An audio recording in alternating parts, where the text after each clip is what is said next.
Welcome.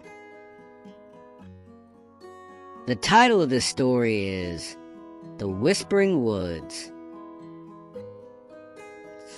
It was a bright, crisp morning in the little village of Willow's Edge. 10-year-old Milo loved exploring, but his parents warned him never to wander too far into the woods. The Whispering Woods is no place for a curious boy, his father always said. But today, something was different. A strong wind carried the sound of whispers to Milo's ears. "Help! Please help!" the voice murmured faintly. Milo looked around. No one else seemed to hear it. Even his dog, Buster, perked up his ears but didn't bark. "Did you hear that?" Milo whispered to Buster. The shaggy dog wagged his tail nervously. Curiosity got the better of him. "Come on, Buster. Let's check it out." The closer they got to the woods, the louder the whispers grew. It wasn't just one voice now. It sounded like many, overlapping and urgent. "Turn back. Go away," one voice warned. "Save us," another begged. Milo hesitated. "Do you think we should go back, Buster?" But Buster let out a determined bark and bounded forward, wagging his tail. "All right, brave one, I'm coming too," Milo said, gripping a stick for courage. As they ventured deeper, the trees grew taller and thicker, their branches intertwining like skeletal fingers. Then Milo spotted something odd. A faint golden trail glittering on the forest floor. "This feels magical," Milo whispered, following the trail. The trail led them to a clearing where sunlight streamed in like a spotlight. Standing in the middle was a squirrel wearing a tiny acorn-shaped helmet. Beside him was a deer with golden antlers and a fox with eyes that glowed faintly green.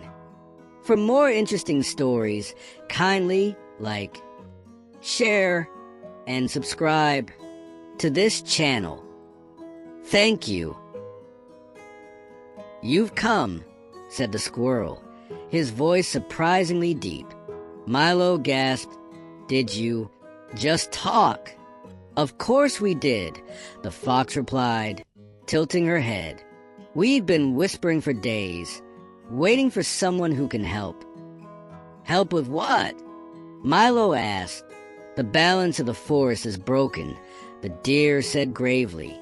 "A human has taken something they shouldn't have." "What did they take?" Milo asked, heart pounding. "The Heartstone," the fox said. "It's what keeps the Whispering Woods alive. Without it, the animals will lose their voices, the trees will wither, and even the rivers will run dry." Milo felt a chill run down his spine. "Who took it?" The squirrel stepped closer. "A man from your village. He went to the forbidden cave." Buster barked as if to say, "Let's go." The animals nodded in agreement. "We'll guide you," said the deer. The journey to the cave was treacherous. The path twisted, rocks crumbled underfoot, and shadows seemed to move. At one point, a sudden downpour began, and the fox whispered to the clouds, calming the storm. "Why are you helping me?" Milo asked. "Because you're different," the deer replied. "You listened." Finally, they reached the cave. The entrance was jagged like a beast's mouth, and the air was heavy with the scent of damp earth and something metallic. Inside, they found an older man clutching the glowing Heartstone. His face was gaunt, and his eyes darted nervously. "Stay back," he shouted. "This is mine." "It doesn't belong to you," Milo said, his voice steady despite his fear. "You're hurting the forest. What do you care?" the man snapped. "The forest doesn't feed my family." Milo took a deep breath. "But without the forest, your crops won't grow. The rain won't fall. The animals won't sing. Don't you see? We all need each other. The man hesitated, his grip on the heartstone loosening. I just wanted to survive. The fox stepped forward, her glowing eyes softening. Return the stone and the forest will provide. Trust us. The man sighed and placed the heartstone on the ground. As soon as he did, vines emerged from the cave floor, wrapping around the stone and lifting it into the air. It floated out of the cave, back toward the heart of the woods. The forest seemed to come alive.